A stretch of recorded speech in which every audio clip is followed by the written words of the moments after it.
But what happened when you said that the 2 years was not great? He is a brilliant man still, and he writes music for commercials in Southeast Asia. And his biggest dream was to put out an album. And it was fantastic. But I think for him, I can speak from my own point of view. He might disagree.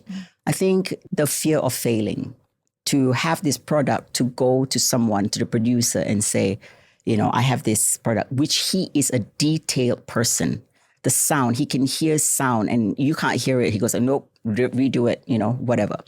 But the rejection, the possible rejection is what he did not want to hear and pursue. So then he went through a major depressive mode, and that changed his personality. And for me, I didn't understand. It took me 2 years and I did try. I tried very hard to make it work. And probably I didn't try hard enough. It came to a point where this man that I married wasn't the same man anymore. And we evolve. Everything changes. That's when it got very bad, when it got physical the third time, because he was not in a good state. And this is not the person that I know. So it was a change of personality, right? I kicked him out because my daughters were in the house at that time. I didn't want my children to ever think that this is normal and this is what love is about. I wanted to give my children a chance. But that's old story. I'm sure he was going through a lot of stuff in his head. I don't know. But I'm here to tell my side of the story. Yeah. And I don't think it's fair if he hears it and he goes like, that's not what happened, But this is my version. And even with children, when you tell your own story, children gets very uncomfortable. Yeah. And I had that conversation with my children where I said, you know what, this is my story. You tell your version. Thank you, Laila.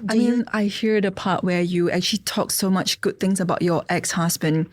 I can see that actually part of it did mold you in the later part of your life, right? Of course. The professionalism, the kind of effort he put into his work. Well, I can talk about it nicely now, because it's been a long time ago. But at that process, when you are going through it, and as you know, it wasn't a breeze. Of course, you hated the person because you couldn't understand it. Maybe just to help us understand a little bit, do you think during the 2 years, things can be a lot better if he was more willing to share with you what he was going through? Maybe, but maybe also he didn't know how to. Maybe he didn't understand what was going on with him. And for a person that takes care of the entire family and now he is not able to function. I mean, we are on the outside. This is me. I'm talking about myself. We from the outside going like, okay, he's bad and he's not doing this. But for on his side, it's like, oh my God, what's happening to me? I'm losing my family. So when people get divorced, we always see that, he's leaving you and your children. But he lost his wife, he lost his children. Yes, definitely. I don't know why he didn't speak, but men don't talk anyways. Yeah.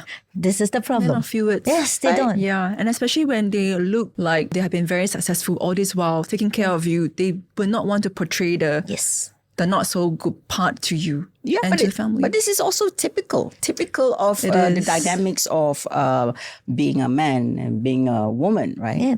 If men talk too much, oh my God, he talks too much, Now we want men to be more emotional, and then we're like, oh my God, he's so emotional. Where's the man in him?